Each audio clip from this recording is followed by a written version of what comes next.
Good evening all. Welcome to Learners Academy. Good evening. आ गया यश? आ गया. Okay. So let us solve exercise number 15.1. कैसे late हो गए? भूल गए थे क्या टाइम? जितेंद्र को कॉल क्यों किया था? हाँ आपने बोलो किया था नहीं किया था? तब जानता हूँ मैं. हाँ बताओ. टाइम के लिए पूछ रहे थे. फिर बात तो हुई नहीं आपकी उससे. ठीक है चलो. चलो स्टार्ट करते हैं एक्सरसाइज 15.1 प्रोबेबिलिटी. कल हमने थ्योरेटिकल पोर्शन कवर कर लिया था और ले देखिए एक ही फॉर्मूला है. टोटल नीचे फेवरेबल ऊपर. टोटल नीचे जो जो कुछ भी हो सकता है उसको रखो डिनोमिनेटर में. जो आपको चाहिए जो आप जिसको आप फेवर कर रहे हो जो आपके लिए फेवरेबल है उसको रखो न्यूमरेटर में. इस बेसिक कॉन्सेप्ट से पूरा चैप्टर ये एक्सरसाइज सॉल्व हो सकती है. Question number 1. In a cricket match, a batswoman hits a boundary 6 times out of 30 balls she plays. एक बैट्सवुमन है मतलब विमेन क्रिकेट मैच है जिसमें एक बैट्सवुमन है वो 30 बॉल खेलती है तो उसमें से 6 बार क्या करती है? बाउंड्री हिट करती है. समझ में आया? 30 बॉल खेलती है तो उसमें 6 बार वो बाउंड्री हिट करती है. Find the probability that she did not hit A boundary. तो उसके बाउंड्री हिट नहीं करने की प्रोबेबिलिटी बताओ. ठीक है तो सुनो. कल हमने एक फॉर्मूला नहीं लिखा उसको अभी लिखो. पहले लिखो लिखो लिखो. नोट्स पे आ जाओ जल्दी से. और पहला क्वेश्चन ही उस पे बेस्ड आ गया. प्रोबेबिलिटी.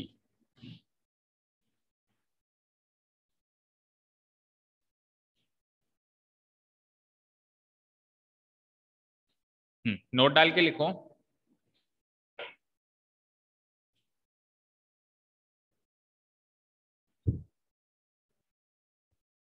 इवेंट ई नॉट क्या होता है? इवेंट ई नॉट पहले इसकी जानकारी लेते हैं.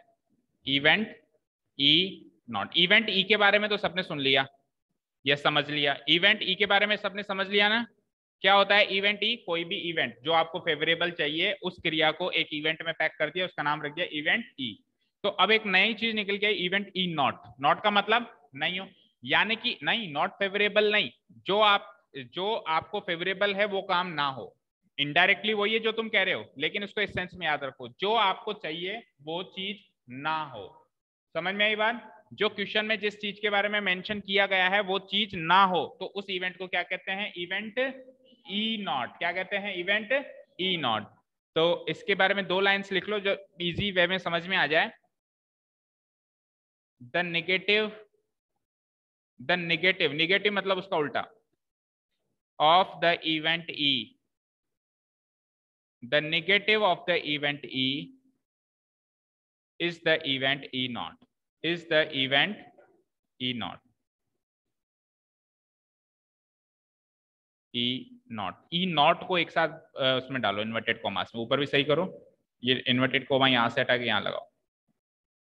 The negative of the event E is the event E naught and it is denoted by. और इसको denote कैसे करते हैं? It is denoted by E dash. कैसे डिनोट करते हैं इसको? E dash. समझ में आई बात? E dash means E not. समझ में आई ना? या तो पूरा लिख दो E नॉट तो भी चलेगा या फिर E डैश करके छोड़ दोगे तो भी चलेगा. अब एक बहुत इंपॉर्टेंट बात नोट डाल के लिखेंगे हम. The probability of A event E. The probability the sum of the probabilities. The sum of the probabilities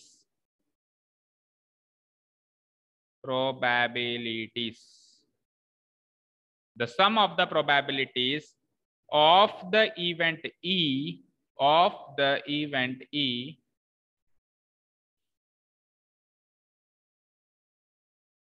of the event E and the event E naught and the event E naught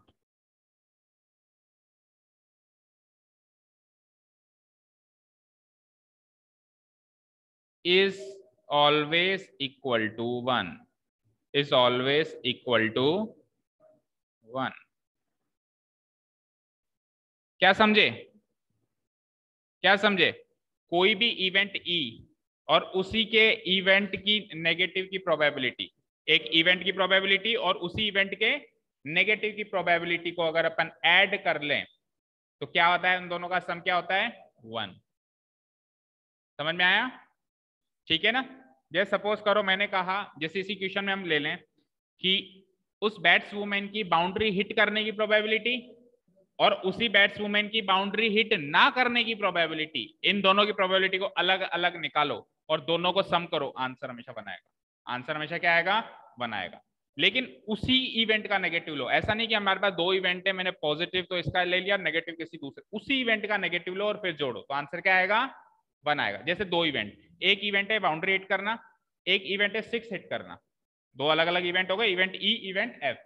अब boundary hit करना है event E, boundary hit नहीं करना है event E not, 6 hit करना है event F, 6 hit नहीं करना है क्या हो जाएगा, इवेंट एफ नॉट। अब ई के साथ ई नॉट की प्रोबेबिलिटी जोड़ो, बनाएगा। एफ के साथ एफ नॉट की प्रोबेबिलिटी जोड़ो तो बनाएगा। पर ऐसा नहीं कि ई के साथ एफ नॉट की प्रोबेबिलिटी जोड़ो तो बनाएगा, फिर कुछ भी आ सकता है। ठीक है, क्लियर है? किसी एक स्पेसिफिक इवेंट और उसी के नेगेटिव की प्रोबेबिलिटीज को जब हम आपस में ऐड करते हैं तो आंसर क्या आता है, हमेशा 1। तो इसको मैथमेटिकली हम ऐसे लिखते हैं, that is probability of E plus probability of E dash, E dash मतलब वही E not, equal to 1। Probability of E plus probability of E dash is always equal to 1।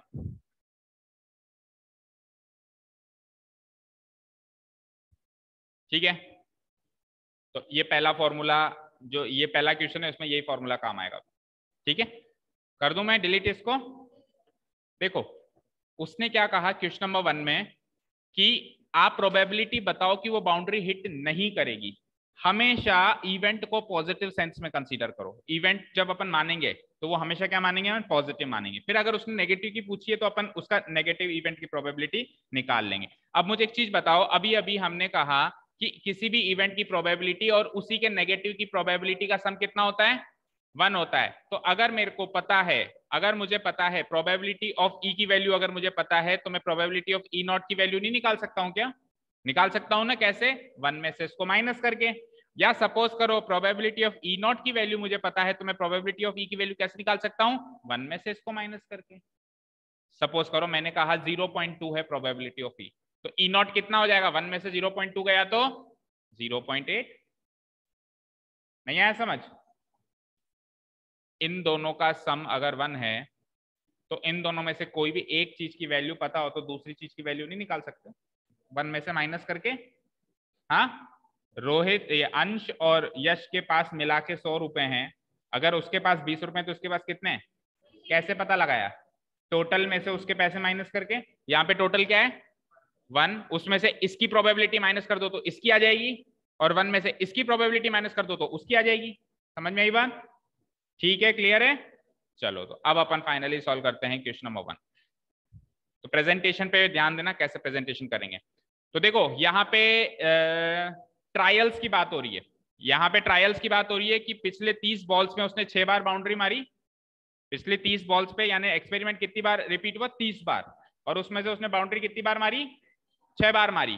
तो हमको प्रोबेबिलिटी बतानी है कि वो बाउंड्री नहीं मारेगी। तो पहले अपन बाउंड्री मारने की प्रोबेबिलिटी निकालेंगे और फिर 1 में से उसको माइनस करके ई नॉट की प्रोबेबिलिटी निकालेंगे कि बाउंड्री नहीं मारी। समझ में आया? ठीक है, here start writing, here a batswoman hitting a boundary, a batswoman hitting a boundary in a cricket match, is considered as a trial,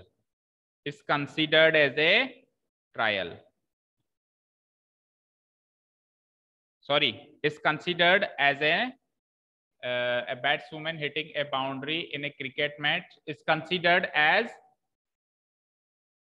event E,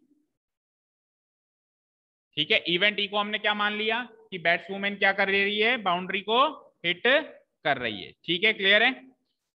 अच्छा, इससे पहले नंबर ऑफ ट्रायल्स कितने हो चुके हैं? 30। नंबर ऑफ या टोटल नंबर ऑफ ट्रायल्स कितने हो चुके हैं? टोटल नंबर ऑफ ट्रायल्स कितने हो चुके हैं बेटा? कितनी बॉल्स वो पहले खेल चुकी है? 30। तो टोटल नंबर ऑफ ट्रायल्स 30 हो जाएंगे। उसमें से इवेंट ई कितनी बार हुआ? इवेंट ई का मतलब क्या है? बाउंड्री हिट करना। तो बाउंड्री कितनी बार हिट की गई? 6। तो मैं लिखूंगा number of trials in which event E occurred, in which event E occurred,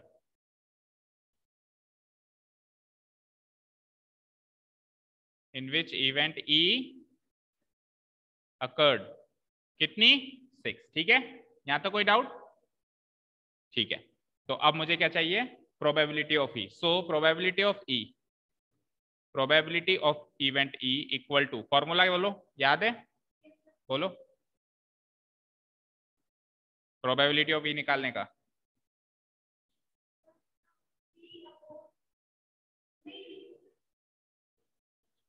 number of trials, बेटा ट्रायल वाला फॉर्मूला चाहिए, नंबर ऑफ ट्रायल वाला फॉर्मूला चाहिए ना, ये एम्पेरिकल प्रोबेबिलिटी है।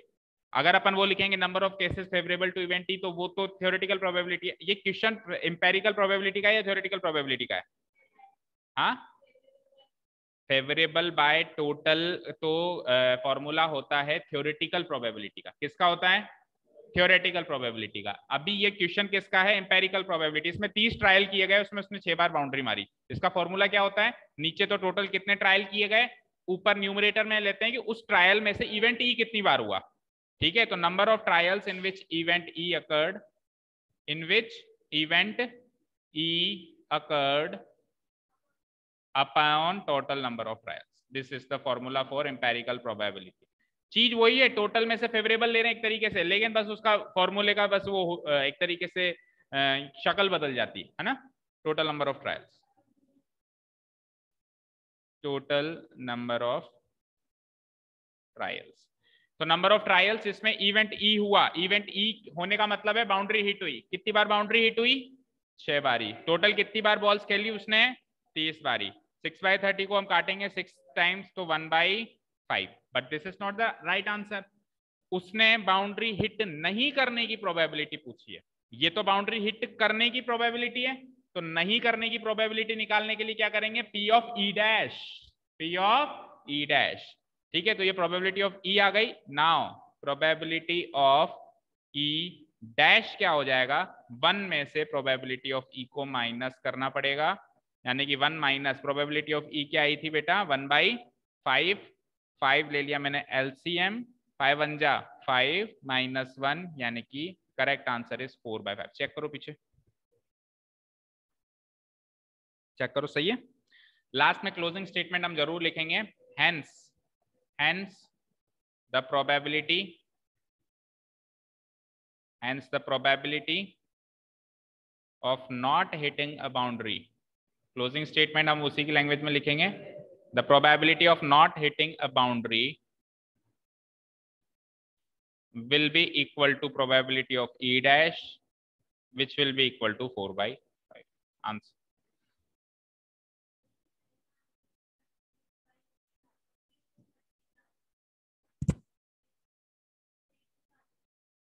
देखो पहले एक बार लिखो, आपको बताता हूं पूरा मुद्दा क्या है।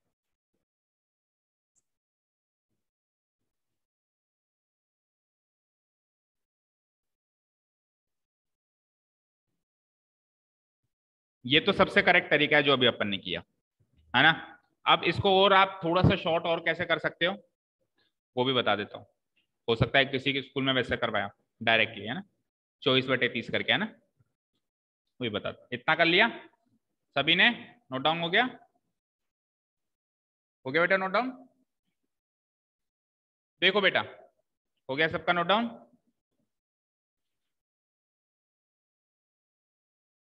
हाँ जी, देखो बेटा, टोटल बॉल्स कितनी खेली गई? 6। कौन से सपनों में रहते हो? टोटल बॉल्स कितनी खेली गई? बुक कहाँ है आपकी? बुक कहाँ है?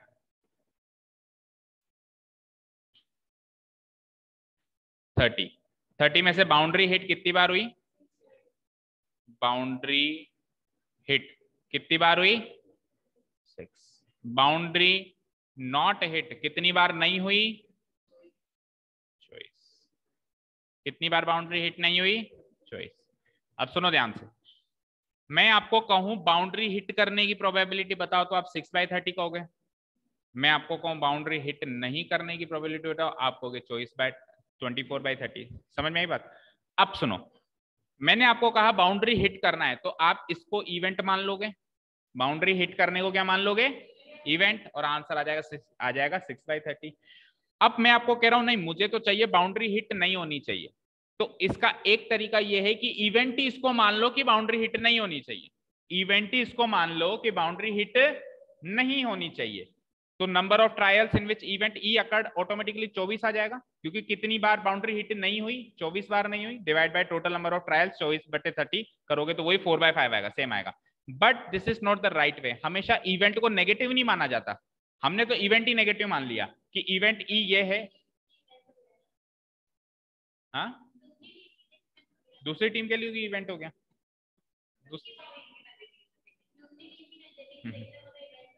क्यों? बाउंड्री नहीं मारी, क्या पता 6 मारा हो। बाउंड्री मीन्स क्या होता है? 4 रन। क्या पता 6 माना हो, आपको क्या पता कि दूसरे के लिए इवेंट हो गया? कुछ नहीं कह सकते ना, हमको हमारे पास इतनी इन्फॉर्मेशन ही नहीं है। तो हम इवेंट को नेगेटिव फॉर्म में ना मान के हम इवेंट को तो पॉजिटिव फॉर्म में माने कि बाउंड्री हिट होना इवेंट है। और फिर अगर आपको बाउंड्री नहीं हिट होने की प्रोबेबिलिटी पूछी है तो पहले आप इवेंट तो इसी को मानो और इसी की प्रोबेबिलिटी निकालो। कैसे? 6/30 यानी कि 1/5, और फिर इसको 1 में से माइनस करो तो उसकी प्रोबेबिलिटी आ जाएगी, क्योंकि ये चीज इसकी जस्ट नेगेटिव है। समझ में आई बात? और अगर आप डायरेक्ट करना चाहो तो कर सकते हो। उसके लिए आपको पता है क्या क्या चेंजेस करने पड़ेंगे इस क्वेश्चन में। अगर आप डायरेक्ट करना चाहते हो तो आप हो जाएगा, 1-2 स्टेप्स और भी कम हो जाएंगे। हम क्या करेंगे, ऊपर ही ऊपर a batsman not hitting a boundary उसको इवेंट मान लेंगे। तो फिर number of trials in which event E occurred 6 की जगह 24 हो जाएगा, और प्रोबेबिलिटी ऑफ ई 24/30 यानी 4/5 हो जाएगा। ठीक है, ये शॉर्ट वाला तरीका हो गया, ये डायरेक्ट वाला तरीका हो गया। ठीक है, क्लियर है? मैंने दोनों तरीके बता दिए मेरी तरफ से, तो दोनों कर लो, कोई दिक्कत नहीं है। हाँ,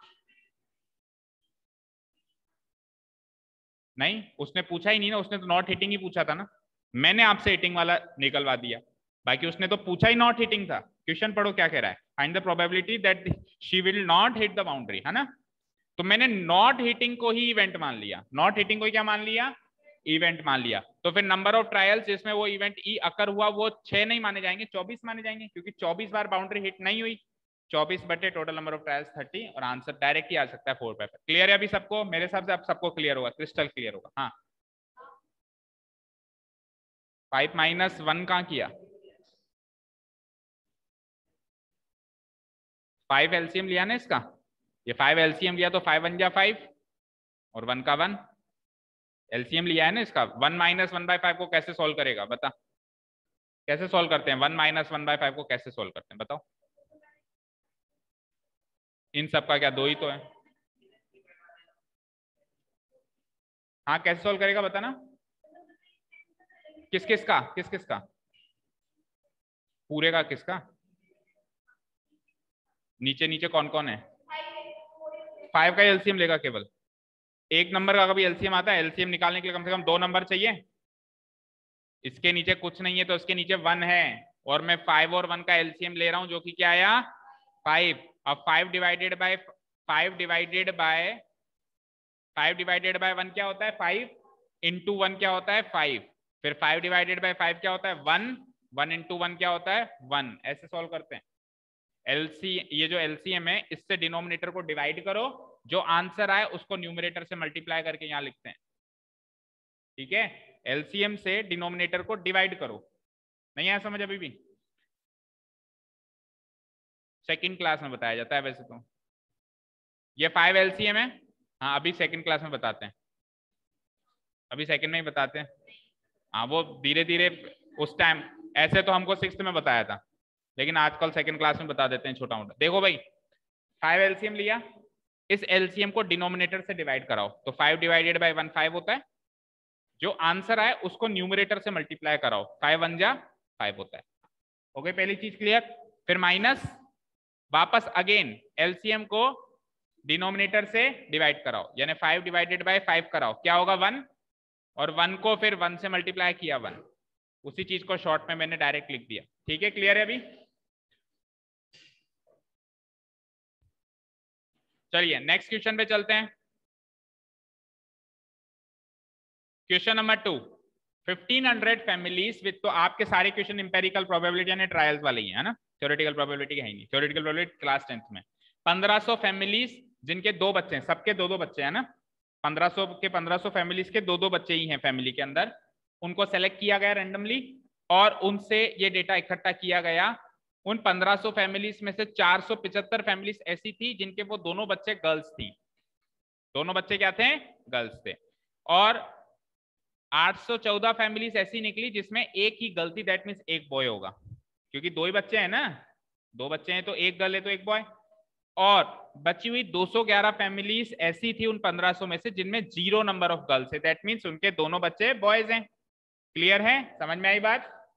ठीक है भाई, मैंने 1500 फैमिलीज को सेलेक्ट किया, रैंडमली पिक किया, और फिर मैंने एक एक से पूछा कि आपके घर में कितनी नंबर ऑफ गर्ल्स हैं, उसने बताया, फिर दूसरे से पूछा, उसने बताया। अच्छा ये चीज कंफर्म है कि सबके 2-2 ही बच्चे हैं, तो 2-2 ही बच्चे हैं, तो नंबर ऑफ गर्ल्स का आंसर या तो 2 निकल के आएगा भाई 2 गर्ल्स हैं, या 1 निकल के आएगा भाई 1 गर्ल है, या 0 निकल के आएगा, इसके अलावा तो कुछ हो नहीं सकता। तो नंबर ऑफ गर्ल्स का आंसर या तो 2 निकल के आएगा, एक तरीके से ये एक्सआई हो गया और ये इनकी फ्रीक्वेंसी हो गई। स्टेटिस्टिक्स से ही बनती है प्रोबेबिलिटी, ये तो एक्सआई हो गया एंट्री, है ना, किसी ने 2 आंसर दिया, किसी ने 1 आंसर दिया, किसी ने 0, फिर किसी ने 2, फिर किसी ने 1, किसी ने 2, और उन सबको फिर मैंने वही टैली मार्किंग करके ये टेबल बना दी। तो 2 वाले कितने आए 475, 1 वाले कितने आए 814, और 0 वाले कितने आए 211। ठीक है, यहां तक क्लियर है। अब पूछा क्या आपने कि compute the probability of a family chosen at random. अब उन 1500 फैमिलीज को फिर बिठा दिया मैंने, उनसे पूछ लिया, मिक्स कर दिया मैंने सबको भाई, जिनके 2 नंबर ऑफ गर्ल्स थी, जिनकी 1 नंबर ऑफ गर्ल्स थी, उनके 0 नंबर ऑफ गर्ल्स थी, सबको मिक्स कर दिया, सब मिक्स हो जाओ, मिक्स हो गई सब। अब पता नहीं भी किसके तो 2 नंबर ऑफ गर्ल्स हैं, किसी के 0 हैं, किसी के 1 है, कुछ पता नहीं है, उनमें से रैंडमली एक पिक किया गया। तो बताइए कि कंप्यूट द प्रोबेबिलिटी कि एक फैमिली को चूज करे तो क्या संभावना है कि उस फैमिली की 2 गर्ल्स होंगी। क्वेश्चन नंबर 1 ये बनता है। क्वेश्चन नंबर 2 1 गर्ल होगी, और क्वेश्चन नंबर 3 नो गर्ल होगी। तो अब ये बनता है थ्योरेटिकल प्रोबेबिलिटी का क्वेश्चन। ये किसका क्वेश्चन बनता है, हमारे पास थ्योरी है, हमारे पास क्या थ्योरी है कि 1500 फैमिलीज हैं जिसमें से इतनी फैमिलीज में 2 गर्ल्स हैं, इतनी फैमिलीज में 1 गर्ल है, इतनी फैमिलीज में 0 गर्ल है। फैमिली चूज कर रहे हो, 2 तरह की प्रोबेबिलिटी क्या बताई थी, एक थी ट्रायल और एक सिलेक्शन ऑफ 1, यही था, एक था ट्रायल और एक था सिलेक्शन ऑफ 1। पहला वाला क्वेश्चन ट्रायल का था, उसमें कुछ सेलेक्ट नहीं किया हमने, इसमें सेलेक्ट कर रहे हो, तो ये थ्योरेटिकल प्रोबेबिलिटी का क्वेश्चन बन जाता है। क्लियर है तो इजी, बट पूरी चीज को एनालाइज करो, हर चीज को एनालाइज करो। चलो इसके कैसे हम स्टेप्स लिखेंगे देखो। हेयर, और जब भी चूजिंग सिलेक्शन ऑफ 1 का क्वेश्चन आएगा तो उसमें इवेंट के साथ साथ एक्सपेरिमेंट भी बताना पड़ेगा। एक्सपेरिमेंट क्या है, तो एक्सपेरिमेंट क्या है, 1500 फैमिलीज में से एक फैमिली को चूज करना, ये एक्सपेरिमेंट है। फिर इवेंट क्या है, इवेंट जो उसको चाहिए, जैसे नंबर ऑफ गर्ल्स 2 चाहिए तो वो इवेंट बन जाएगा, क्वेश्चन नंबर 2 में उसको नंबर ऑफ गर्ल्स 1 चाहिए तो वो इवेंट बन जाएगा, क्वेश्चन नंबर 3 में उसको नंबर ऑफ गर्ल्स 0 गर्ल चाहिए तो वो इवेंट, और इवेंट 3 बनेंगे तो EFG ऐसे लेना पड़ेगा अपने को। ठीक है, शुरू करें। Here a random experiment is given,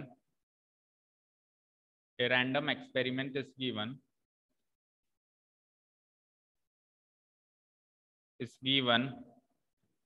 of selecting a family out of 1500 families, out of 1500 families having number of girls, having number of girls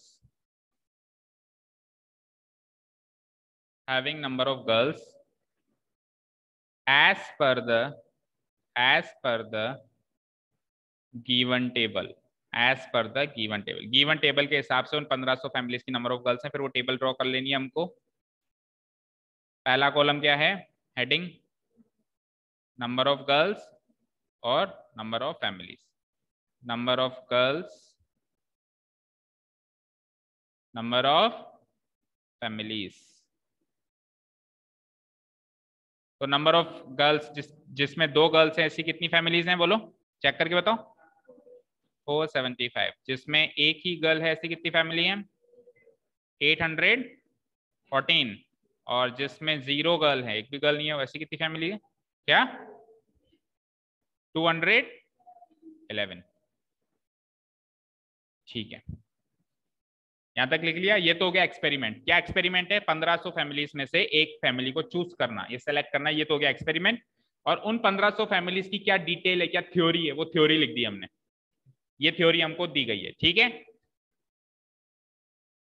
अब क्वेश्चन नंबर 1 के हिसाब से, let the event E be, let the event E be, event E को क्या माना जाए?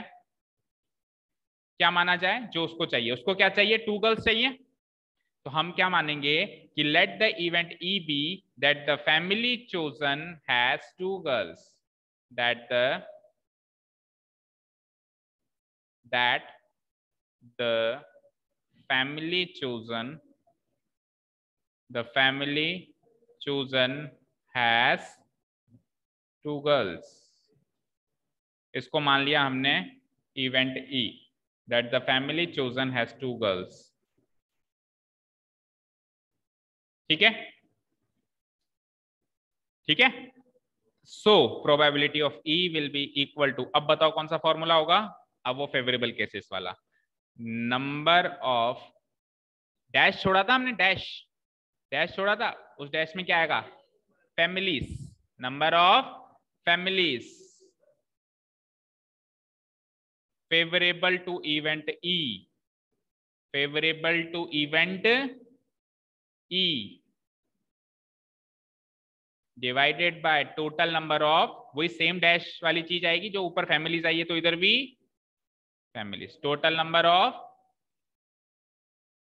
Families.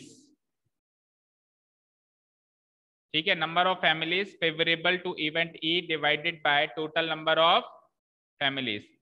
तो E event के फेवरेबल कितनी फैमिलीज हैं? ई इवेंट का मतलब क्या है? ई इवेंट का मतलब है कि the number of girls are 2। तो if the number of girls are 2, तो चेक करो टेबल में 2 गर्ल्स वाली कितनी है? 475 out of the total number of families 1500। इसको काट पीट कैंसिल आउट, 25 से कैंसिल आउट हो रहा है, चेक करो। 25 1 जा 25, क्या हुआ? 25 की टेबल नहीं आती।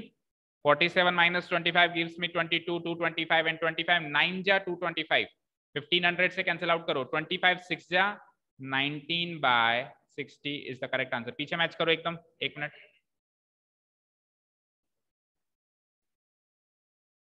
क्वेश्चन नंबर 2 में हम, इवेंट ई हो गया तो एक ही क्वेश्चन में इवेंट ई एक बार ही होगा ना।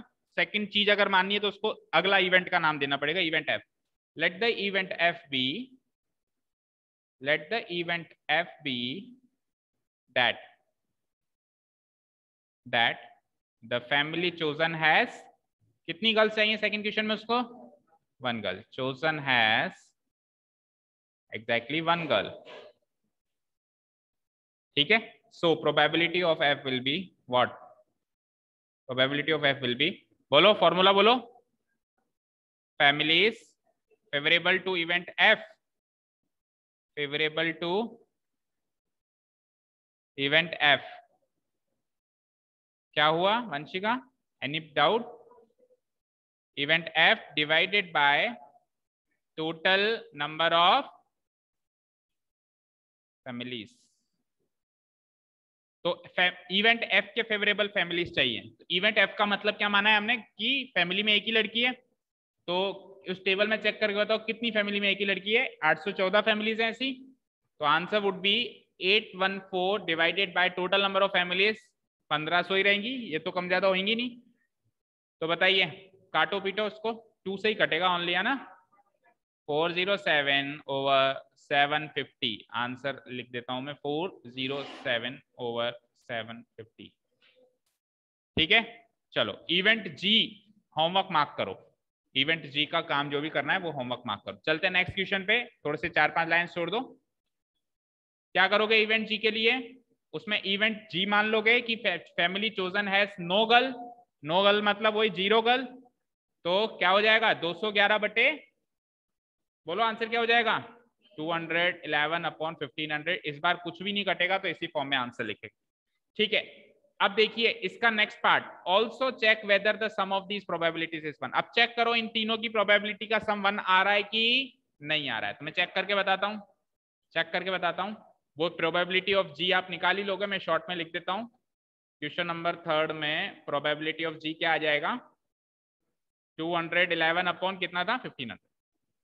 ठीक है, अब मैं चेक कर रहा हूं कि तीनों का सम आ रहा है कि नहीं आ रहा है। Now probability of E plus probability of F plus probability of G. Probability of E क्या आई थी बताओ, बोलो?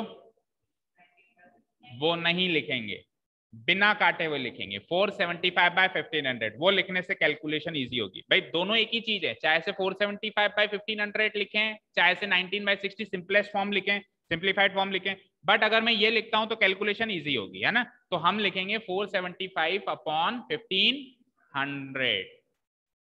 और एफ की बताओ?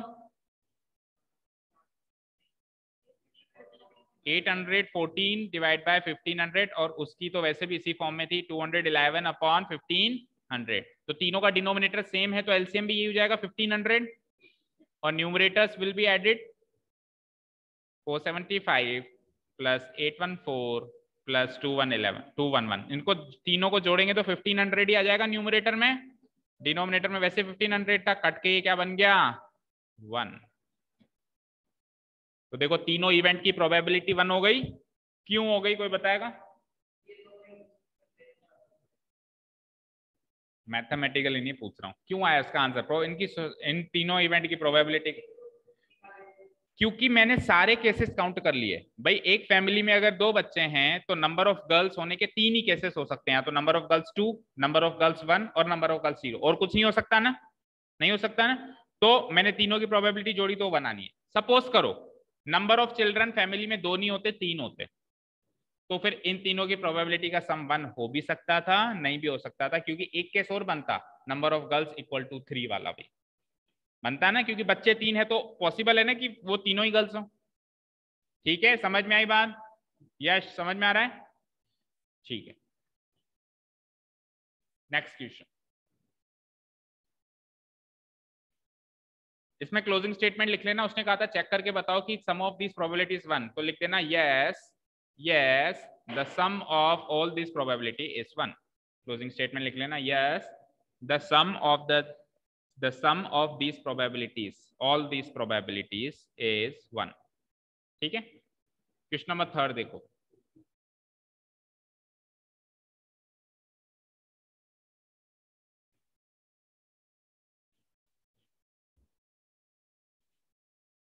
देखो question number 3 is refer to example 5। Example 5 को रेफर करो, रेफर करो मतलब उधर की तरफ चलो, सेक्शन 14.4 में, यानी कि प्रीवियस चैप्टर में। निकालिए। अच्छा सॉरी, सेक्शन 14.4 कह रहा है ना, सेक्शन 14.4 कह रहा है, टेबल नहीं। एग्जाम्पल 5 पे चले जाओ अब तो सीधे। 14.4 चैप्टर 14 के एग्जाम्पल 5 पे चले जाओ, सिंपल सी गणित है। चैप्टर 14 के यानी प्रीवियस चैप्टर के एग्जाम्पल, स्टैटिस्टिक्स के एग्जाम्पल 5 जाओ। Find the probability that a student of the class was born in August. तो चलते हैं फ्लैशबैक में। पेज नंबर बताएगा कोई? 247, 247 यही है क्या? एग्जाम्पल 5 यही तो है, यही है ना? क्या सेक्शन 14.4 चेक करो, मिला? फिगर 14.1 है लेकिन सेक्शन 14.4। चलो देखते हैं एग्जाम्पल 5 ने क्या कहा था। हमने पढ़ा नहीं था, एग्जाम्पल्स पढ़े हो अगर आपने तो। ये कह रहा था कि क्लास 11th के किसी एक पर्टिकुलर सेक्शन की बात कह रहा है जिसमें 40 बच्चे हैं, उनसे पूछा गया 40 बच्चे हैं जिनसे पूछा गया उनकी बर्थ डेट के बारे में। ठीक है, और पूछ पूछ के ये ग्राफ तैयार किया गया। तो जिनकी बर्थ डेट जनवरी में फॉल करती है ऐसे 3 बच्चे मिले, जिनकी बर्थ डेट फरवरी में फॉल करती है ऐसे 4 बच्चे, ये 3 बच्चे। मार्च और अप्रैल वाले 2-2 बच्चे, मई वाले 5 बच्चे, जून वाला एक ही बच्चा मिला, जुलाई वाले अगेन 2 बच्चे, अगस्त में कितने बच्चे मिले? 6। अगस्त में नहीं मिले मतलब अगस्त में पैदा होने वाले मिले, अगस्त में नहीं मिले, ठीक है। मतलब ऐसा नहीं कि बच्चे खो गए थे और अगस्त में जाके मिले, नॉट लाइक दैट। सितंबर में पैदा होने वाले बच्चे 3 मिले, एंड अक्टूबर नवंबर दिसंबर, ठीक है, अक्टूबर नवंबर दिसंबर में जिसकी डेट ऑफ बर्थ फॉल होती है, ऐसे अगेन कितने बच्चे मिले? 4। अब ये जितने भी बच्चे हो गए कितने हो गए? 40। आप ऐड कर लेना इन सबको, ये 3 4 2 2 5, ये कितना? 1, ये फ्रीक्वेंसी लिख रहा हूं मैं, 2 6, ये कितने? 3 4 4 4, ऐड करो, 3 और 4 7, और 2 9, और 2 11, और 5 16 17 19 25, और 3 28, 28 और 4 32, 32 और 4 36, 36 और 4 40, टोटल 40 बच्चे हैं। इन 40 बच्चों की क्या है मेरे पास? थ्योरी है। क्या है मेरे पास? एक डेटा गिवन है, तो थ्योरेटिकल प्रोबेबिलिटी है। और क्या कहा गया कि इनमें से, इन 40 बच्चों में से एक बच्चा पिक किया गया। पहले बच्चों को मिक्स कर दिया आपस में, ठीक है, बच्चों को मिक्स करके एक पिक किया। तो क्या संभावना है कि इसकी डेट ऑफ बर्थ अगस्त में होगी, ऐसा वो हमसे पूछना चाह रहा है। तो फेवरेबल क्या हो जाएगा? अगस्त में पैदा होने वाले बच्चे ऐसे कितने हैं केसेस? 6, और टोटल कितने? 40। तो आंसर विल बी 6/40, ठीक है। 6/40 को फिर काटेंगे तो 3/20। कैसे लिखेंगे इसके steps? Here a random experiment is given। जब भी सिलेक्शन ऑफ वन की बात होगी, जब भी सिलेक्शन ऑफ वन की बात होगी तो एक्सपेरिमेंट बताना पड़ेगा और फिर इवेंट बताना पड़ेगा, ठीक है। Here a random experiment is given। Hitendra समझ में आ रहा है? Yes sir. एग्जाम्पल 5 है ना, क्वेश्चन नंबर 15.1 का क्वेश्चन नंबर 3 है ना बेटा।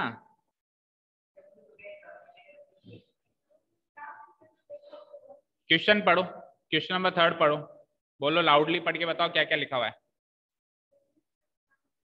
Refer to example 5। रेफर करने का मतलब क्या होता है? उससे जाके मिलो या उसको देखो। अपन कहते हैं ना कि एक्सीडेंट हो गया किसी का, इसको डॉक्टर इसके रेफर कर दिया गया, जयपुर रेफर कर दिया गया, यानी कि आप जयपुर जाके इस केस के सिलसिले में आप जयपुर जाके मिलो। तो इस क्वेश्चन के सिलसिले में आप चैप्टर नंबर 14 के एग्जाम्पल 5 से मिलो, यानी डेटा वहां से देखो आप, ठीक है। चलो, तो here random experiment is given of क्या कर रहे हैं अपन? स्टूडेंट को, that is student of class, एक स्टूडेंट चूज कर रहे हैं 40 में से, ऑफ चूजिंग अ स्टूडेंट, कितनों में से चूज कर रहे हैं? आउट ऑफ 40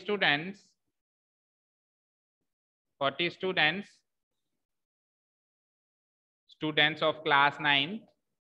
ये चीज मेंशन करें तो भी ठीक, नहीं तो कोई खास बात नहीं है, ठीक है। 40 students of class 9 having their birth month as per the given table, अब एक टेबल बना के, क्योंकि ग्राफ चाहो तो ग्राफ भी बना सकते हो, बट टेबल बनाना ज्यादा आसान रहेगा ना। तो मंथ तो यहां लिख दो और नंबर ऑफ स्टूडेंट्स वहां लिख दो, यानी फ्रीक्वेंसी वहां लिख दो। उस ग्राफ से टेबल बना दो फटाफट। मंथ क्या था? जनवरी, फरवरी, मार्च, अप्रैल, मई, जून, जुलाई, अगस्त, सारे 12 महीने, पूरे 12 महीने का डेटा है क्या उसमें? चेक करो, सितंबर, अक्टूबर, नवंबर एंड दिसंबर, ठीक है। बोलो जनवरी में कितने बच्चे पैदा हुए? 40 में से कितने? 3, फरवरी में 4, मार्च में 2, अप्रैल में 2, मई में 5, जून 1, जुलाई 2 अगस्त में सबसे ज्यादा 6, सितंबर में 3, अक्टूबर नवंबर दिसंबर सेम कितना 4 4 4। नीचे टोटल लगा देना, टोटल हो गए आपके 40। क्या करूं, क्या कर दूं एक बार, कुछ ही नहीं, कैसे करते हैं?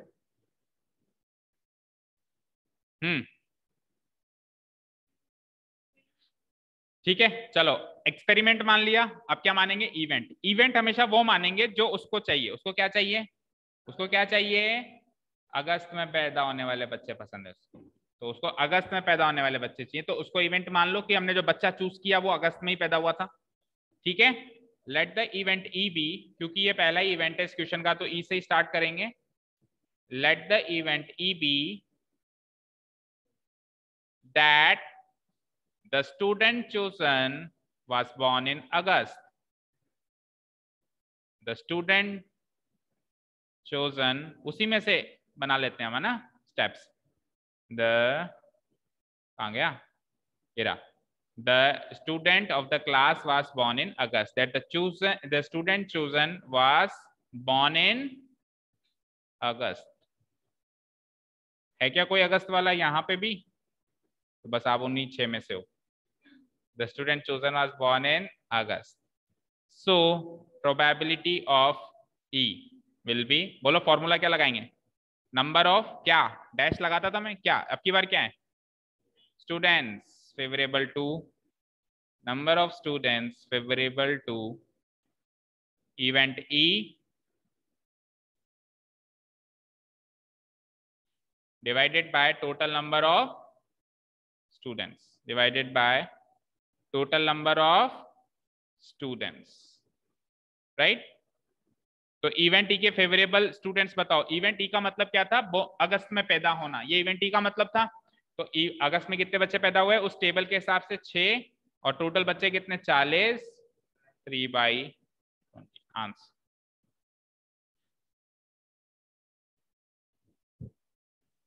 3/20 इज द आंसर।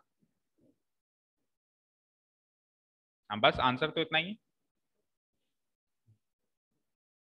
अब उस स्टैटिस्टिक्स को बंद कर देते हैं, आप जा सकते हैं। क्लोज कलर नहीं नहीं, I was talking to the chapter 14 statistics के, आप जा सकते हैं, बाय बाय। आपसे एक ही क्वेश्चन देखना था हमको, ठीक है? एक क्वेश्चन और करेंगे, वन मोर। 5 मिनट भी नहीं लगेगी, 5 मिनट भी नहीं लगेगी, मैं कह रहा हूं। Let us read the question. 3 coins are tossed simultaneously 200 times। 3 coins लिए मैंने मुट्ठी में और उनको 200 बार उछाला। कितनी बार उछाला, 200 टाइम्स उछाला, है ना।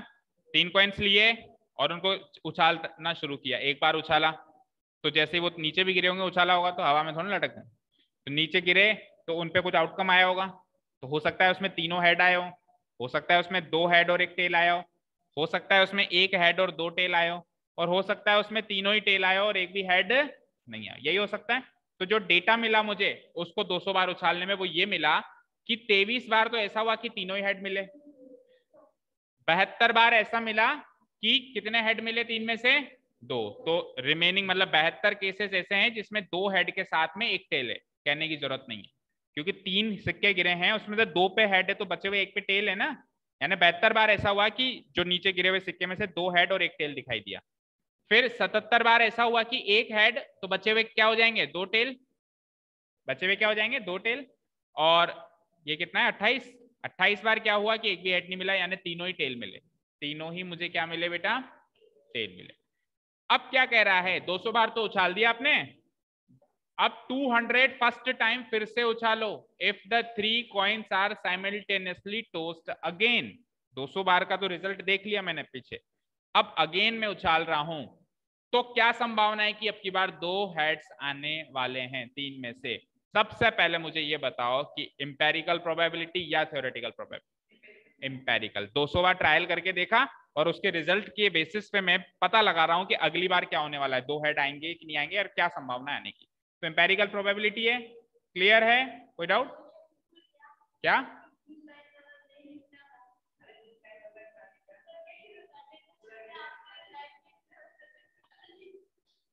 चलो तो इसको फटाफट से करते हैं। हेयर लिखो मेरे साथ में, hair a table is given, a table is given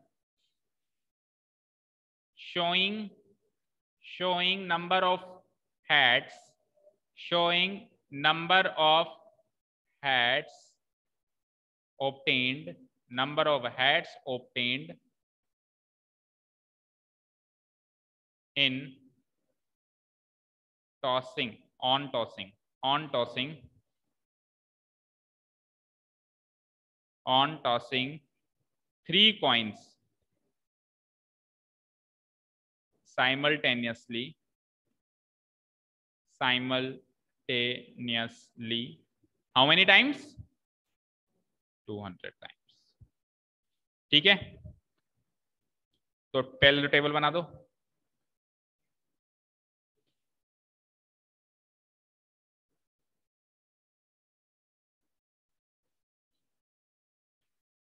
number of heads, number of heads है ये तो, है ना, और ये नंबर ऑफ टाइम्स या नंबर ऑफ केसेस भी लिख सकते हो। नंबर ऑफ, उसमें क्या लिखा हुआ है? फ्रीक्वेंसी लिखा हुआ है। फ्रीक्वेंसी लिखा हुआ है तो आप नंबर ऑफ टाइम्स लिख लो या तो, या नंबर ऑफ केसेस लिख दो, केसेस लिख दो। तो 3 हेड्स, 2 हेड्स, 1 हेड, एक कॉलम और बनेगा ना, and no head. No head को अपन 0 हेड भी लिख सकते हैं ना, उसमें नो हेड लिखा हुआ है तो आप भी नो हेड। बताते जाओ क्या फ्रीक्वेंसी है। 3 हेड्स कितनी बार आए? 23। 2 हेड्स क्या? 72, 77, क्या 28। ठीक है, so total number of trials बता दो कितने हुए? 200। टोटल नंबर ऑफ ट्रायल्स, क्योंकि कितनी बार आपने एक्सपेरिमेंट रिपीट किया? 200 बार, तो टोटल नंबर ऑफ ट्रायल्स तो हो गए 200। इन सबका सम भी करके देख लो, चाहे से 23, 72, 77 एंड 87 का ना, इतना ही आना है। अब अपन इवेंट मान लेते हैं। Let the event E be, let the event E be. क्या चाहिए भाई उसको? क्या चाहिए? 3 हेड चाहिए ना, 2 कह रहा है वो। Compute the probability of 2 heads coming up. ठीक है, तो let the event E be that 2 heads will come, 2 heads will come, 2 head आएंगे। इसको इवेंट ई मान लिया। So probability of E, formula कौन बताएगा? श्रेष्ठ बताओ, मुझे क्या पता, आप पता लगाओ ना भाई, ये थ्योरेटिकल है या एम्पेरिकल है? थ्योरेटिकल प्रोबेबिलिटी है। थ्योरेटिकल प्रोबेबिलिटी क्या होती है और एम्पेरिकल प्रोबेबिलिटी क्या होती है बताओ? और बाकी एम्पेरिकल बिना सोचे बता देते। एम्पेरिकल क्या होती है? एम्पेरिकल क्या होती है? रचित बता भाई, थ्योरेटिकल प्रोबेबिलिटी क्या होती है?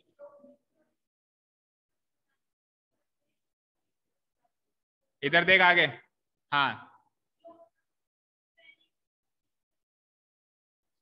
वो थ्योरेटिकल होती है। और फिर एम्पेरिकल खुद करके देखते हैं, और किसी और से करवा लें तो। हाँ आप बताओ गर्वित।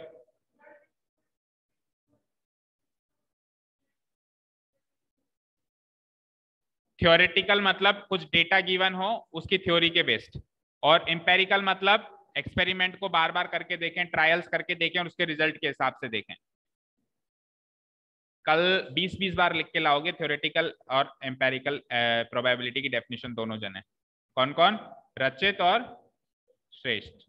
Got it? ठीक है, कल सब आते पहले मुझे याद दिलाएंगे, इनका चेक करना। कल 20 नहीं हुए तो अगले दिन 200 हो जाएंगे, 0 0 ऐड होता जाएगा, अगले दिन 2000 हो जाएंगे।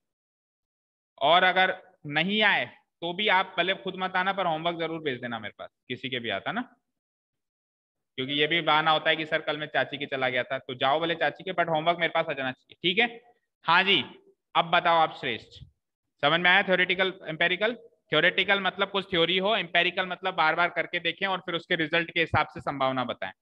तो अभी मैंने 200 बार सिक्के उछाल के देखे, उसमें से मुझे ये डेटा मिला कि 3 हेड इतनी बार आया, 2 हेड इतनी बार आया, 1 हेड इतनी बार आया और 0 हेड इतनी बार आया। तो अब मैं 200 बार तो करके देख चुका हूं, अब मैं वापस उछाल रहा हूं, तो क्या संभावना है कि 2 हेड आएंगे। तो ये जो चीज प्रोबेबिलिटी में निकाल रहा हूं, ये थ्योरी पे बेस्ड है या एक्सपेरिमेंट्स पे बेस्ड है? 200 बार कर चुका हूं, 200 बार मैं तीनों सिक्के उछाल चुका हूं, तो एक्सपेरिमेंट पे बेस्ड है ना। अभी भी समझ नहीं आया? अभी भी समझ नहीं आया? आ गया? अपन ने एक एक्सपेरिमेंट किया, 3 सिक्कों को उछाला, कितनी बार? 200 बार। उससे ये रिजल्ट मिला कि 23 बार ये मिला 3 हेड, 72 बार क्या मिला? क्या मिला? 72 बार 2 हेड। 77 बार क्या मिला? 1 हेड। और 28 बार क्या मिला? नो हेड, एक भी हेड नहीं मिला, सारे टेल थे। ठीक है, अब 200 बार तो करके देख लिया, किसी ने कहा चल एक बार और उछाल, तो उछालेंगे। तो फिर उछालने के बाद अब जो प्रोबेबिलिटी पूछ रहा है आपसे कि 2 हेड आने की संभावना बता, तो वो पुराने रिजल्ट के हिसाब से ही बताओगे आप कि पुरानी रिजल्ट में 2 हेड कितनी बार आया था, उसको देखकर ही बताओगे। तो इस प्रोबेबिलिटी को क्या कहते हैं? क्या कहते हैं इसको? क्या कहते हैं बोलो? एम्पेरिकल प्रोबेबिलिटी, जो पुराने एक्सपेरिमेंट के रिजल्ट पर आधारित है। पुराना एक्सपेरिमेंट 200 बार किया, उसका रिजल्ट ये है, इस पर आधारित है। इसको क्या कहेंगे हम? Empirical probability. तो इसका फॉर्मूला क्या होता है बोलो रचित? एम्पेरिकल प्रोबेबिलिटी का फॉर्मूला?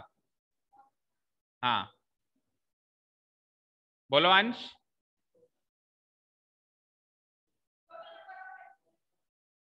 अच्छा, वो न्यूमरेटर में लेते हैं टोटल नंबर ऑफ ट्रायल्स। आगे भी तो बोलो क्या? In which event E occurred. 20 बार फॉर्मूला भी लिख के लाना है दोनों को। 20 बार फॉर्मूला, 20 बार डेफिनेशन। किस किस इवेंट एम्पेरिकल, और तेरे को फॉर्मूला लिख के लाना है 20 टाइम्स। फॉर्मूला देख ले फिर से। नंबर ऑफ ट्रायल्स पूरे चैप्टर में मिला के 2 ही तो फॉर्मूले हैं और वो भी याद नहीं है। In which event E occurred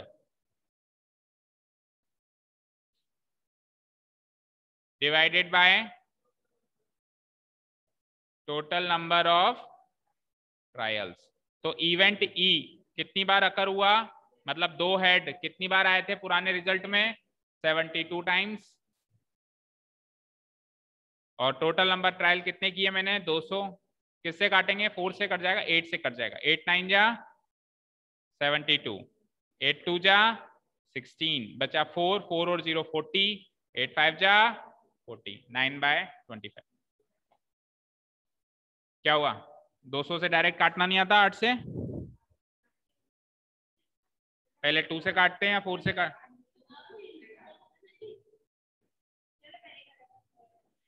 कैसे काटते हैं? सीधे डायरेक्ट। जो पहले आप 2 से काटते, 2 से 36 टाइम्स काटा, 2 से 100 टाइम्स काटा, फिर 2 से काटते 18 50, फिर 2 से काटते 9 25, आता तो वही 9/25। ठीक है, ऐसा काम बच्चे करते हैं 5th 6th क्लास के। 9th क्लास के लोग क्या करते हैं? 8 से काटते हैं सीधा। 8 9 जा 72 और 8 2 जा 16, रिमाइंडर बचा 4, 40 हो गया, 8 5 जा 40। इस तरीके से करते हैं। अब आप डिसाइड कर लो कि कौन सी क्लास के हिसाब से आप कर रहे हो। 6th 7th।